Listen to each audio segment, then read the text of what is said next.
So now we will do another type of question from average profit method. इसमें changes कहाँ पे हैं? Changes only in the calculation of profits. Goodwill valuation का formula तो same ही रहेगा, average profit into number of purchase year या whatever is given in the question. So यहाँ पे चेंज है, कैलकुलेशन ऑफ नॉर्मल प्रॉफिट्स हमें करनी पड़ेगी. Instead of directly taking the profits given in the question we have to calculate the normal profit first. जब normal profits आ जाएंगे तो उनको एवरेज करेंगे और उनको एवरेज करने के बाद गुडविल की वैल्यूएशन होगी. So the question statement is A and B are partners sharing profits equally. They agreed to admit C for equal share. So first thing कि partners equal partners हैं, they have 1:1 ratio और admit C को equal share के लिए admit किया है. So we are not concerned with this actually. For this goodwill is to be valued, ये हमारा concern है. यहाँ पे goodwill value करनी है 150% of the average profit of last 5 years. So यहाँ पे परचेज ईयर देने की बजाय उन्होंने परसेंटेज में दे दिया है, तो सिंपल हम एवरेज प्रॉफिट को 150% से मल्टीप्लाई कर देंगे तो गुडविल आ जाएगी. The years are given here 5 years and 5 years के प्रॉफिट्स हैं, सभी तो प्रॉफिट्स हैं but here it is the loss in the year 17-18. बस लॉस इज नेगेटिव प्रॉफिट, तो हम इसको ब्रैकेट में लिख लेते हैं. चलो, when it is in bracket means it is loss, negative figure है. एडिशनल इन्फॉर्मेशन हमें क्या दी हुई है. फर्स्ट है during the year ended 31 March 16. ये एंडेड ईयर जो एंड हुआ है 31 March 16 को, ये वाला ईयर है 15-16 वाला. An asset of original cost of ₹2 lakh with book value of 1,50,000 was sold for ₹1,24,000. Asset की सेल हुई है तो प्रॉफिट लॉस हो सकता है, और अगर प्रॉफिट हुआ है किसी एसेट की सेल पे ये एबनॉर्मल गेन है, और अगर लॉस हुआ है तो ये एबनॉर्मल लॉस है. जो भी एबनॉर्मल प्रॉफिट या लॉसेस हैं वो हमें पहले प्रॉफिट में से एडजस्ट करने पड़ेंगे to calculate the normal profit. Normal profit जो होते हैं they are the normal gains, the profits earn by the firm in the normal circumstances. तो गुडविल वैल्यूएशन के लिए हमें नॉर्मल प्रॉफिट्स चाहिए, तो अब नॉर्मल प्रॉफिट्स को हम माइनस करेंगे और अब नॉर्मल लॉसेस को हम प्लस करेंगे तो हमारे पास नॉर्मल प्रॉफिट आएगा. तो यहाँ पे हमें चेक करना पड़ेगा कि प्रॉफिट है या लॉस है. तो वर्किंग नोट में देखते हैं. सेकेंड एडजस्टमेंट है on 1 April 17 two computers. 1 April 17 मतलब 2017-18 की starting. Two computers costing 1 lakh. दो कंप्यूटर्स की कॉस्ट है 1 lakh. They were purchase and wrongly debited to travelling expense. Debit होना था इन्होंने कंप्यूटर अकाउंट में क्योंकि ये फिक्स एसेट है, तो ये कंप्यूटर अकाउंट में डेबिट होने चाहिए थे, इनको डेबिट कर दिया ट्रैवलिंग एक्सपेंस में, और travelling expense is a revenue expense और ये P&L में डेबिट हो गया. तो बिकॉज ऑफ दिस ये 1 lakh का एडिशनल एक्सपेंस हमने डाल दिया है प्रॉफिट लॉस में, जिसके कारण प्रॉफिट्स हमारे कम आ रहे हैं. तो इसको भी पहले हमें एडजस्ट करना पड़ेगा, ठीक है, ये ठीक करना पड़ेगा to calculate the normal profits. Secondly depreciation to be charge at the rate of 20% per annum on written down basis. जो है कंप्यूटर्स क्योंकि फिक्स एसेट हैं तो इन पे डेप्रिसिएशन चार्ज करनी पड़ेगी 20% per annum on written down value method है इसमें.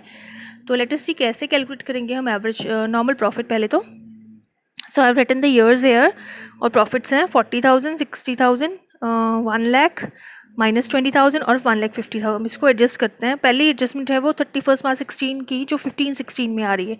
14-15 में नो चेंजेस, ऐसे रहेगा, ये नॉर्मल प्रॉफिट ही है. 15-16 में देखो पहले प्रॉफिट या लॉस हमें कैलकुलेट करना है. यहाँ पे मैंने वर्किंग नोट बनाया है. बुक वैल्यू एसेट की लेनी है आपने, ओरिजिनल कॉस्ट नहीं लेनी.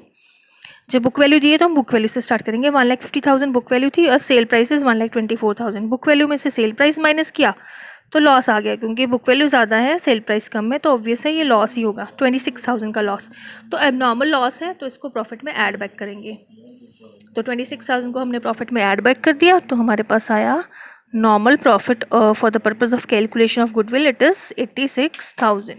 ठीक है, so let us put it in the bracket ताकि बाद में हमें कन्फ्यूजन ना हो. कोई बॉक्स में रख लेते हैं. चलो ओके, 16-17 में इसका कोई इफेक्ट नहीं है, ठीक है, ये हो गया. 1 lakh चेंज नहीं होएगा, प्रॉफिट नॉर्मल है, नो चेंजेस. 17-18 की रिगार्डिंग हमने पहले भी मैंने यहाँ पे मार्क किया हुआ है. 17-18 को भी यहाँ पे लॉस है, इसको भी मार्क कर लेते हैं. पहले स्टेटमेंट पढ़ते वक्त वैसे आपने ये कर देना था, हमेशा ऐसे करो आप ताकि बार बार फिर पूरी स्टेटमेंट ना पढ़नी पड़े. तो सेकंड जो एडजस्टमेंट है वो रिगार्डिंग 1 April 17 है, तो that is 17-18 year, the year of 17-18. Two computers were purchase for 1 lakh और जिनको रॉन्गली डेबिट किया था ट्रैवलिंग एक्सपेंस में. तो ये रॉन्ग डेबिट है, P&L में डेबिट नहीं होना था, तो हमें इसको ऐड बैक करना पड़ेगा क्योंकि डेबिट मीन्स माइनस होगा P&L में. तो यहाँ पे मैंने 1 lakh प्लस कर दिया which is wrongly debited to profit and loss. उसके बाद ये जो एसेट है, ये जो कंप्यूटर है, दीज आर फिक्स एसेट, तो इनके ऊपर डेप्रिसिएशन चार्ज करनी है 20%. और डेप्रिसिएशन प्रॉफिट एंड लॉस में डेबिट होती है। तो हमें ये देखना पड़ेगा इस साल इसकी डेप्रिसिएशन कितनी हुई। साल के शुरू में परचेज हो गया, फुल ईयर की डेप्रिसिएशन हो जाएगी परचेज प्राइस इंटू 20/100 20,000। सो ये 20,000 डेप्रिसिएशन है, तो ये माइनस हो जाएगी प्रॉफिट में से। और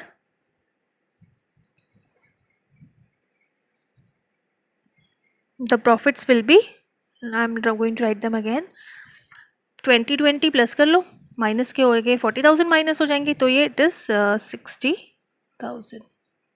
सो एम राइटिंग इट अगेन। यानी कौन सी फिगर लिखी हुई थी मैंने गलती से शायद, तो 60,000। और 18-19 में वैसे तो कोई इम्पैक्ट कोई एडजस्टमेंट नहीं दी हुई, बट जो ये डेप्रिसिएशन है जो कंप्यूटर पे चार्ज हुई वो नेक्स्ट ईयर भी चार्ज होनी है, क्योंकि ये एरर था और ये बुक्स में नहीं था रिकॉर्डेड। तो अब हमें इसके लिए इसका डेप्रिसिएशन भी ऑब्वियस है कि अगर ये बुक्स में अभी तक एडजस्ट नहीं हुआ था, अभी हमें पता चला तो हम इसको कैलकुलेट कर रहे हैं, तो बुक्स में इसकी डेप्रिसिएशन भी नहीं होगी। बट हमें तो नॉर्मल प्रॉफिट चाहिए, तो हम इसकी डेप्रिसिएशन माइनस करेंगे। तो ओपनिंग में इसकी परचेज प्राइस थी 1 लाख, लास्ट ईयर इस पर डेप्रिसिएशन आई कंप्यूटर पे 20,000, हमारे पास रिटर्न डाउन वैल्यू आएगी 80,000। अब नेक्स्ट ईयर 80,000 पे 20% प्रॉफिट लगेगा 16,000। ये आपको याद होगा, हमने 11th में किया था ना डेप्रिसिएशन का चैप्टर, सेम वही वाला डेप्रिसिएशन है ये, रिटर्न डाउन। ओके, 1,50,000 में से डेप्रिसिएशन माइनस किया, हमारे पास प्रॉफिट आया 1,34,000। ये इस साल का प्रॉफिट हो गया 18-19 का। सो अब हमारे पास सभी साल के नॉर्मल प्रॉफिट्स आ गए, तो अब हम एवरेज प्रॉफिट निकाल लेंगे। 40,000 प्लस 86,000 प्लस 1 लाख, ठीक है, 40,000 ये हो गया, 86,000 ये हो गया, 1 लाख ये हो गया। फ्रॉम द 17-18 का 60,000 प्रॉफिट है, 18-19 का 1,34,000, और इसको डिवाइड करेंगे by 5 and the total profit is it comes to 4,20,000 total आ जाएगा अपॉन 5, एंड एवरेज प्रॉफिट आएगा हमारा by dividing it with 5, 84,000। now goodwill, पहले तो हम एवरेज प्रॉफिट ले लेते हैं, normal profit, average normal profit. यहाँ पे स्टेटमेंट में दिया 150% ऑफ द एवरेज प्रॉफिट, तो इसको 150 बाई 100 से मल्टीप्लाई कर देते हैं, तो हमारे पास आएगा गुडविल का value 1,26,000। This is the goodwill of the firm. ठीक है, होप इट इज क्लियर।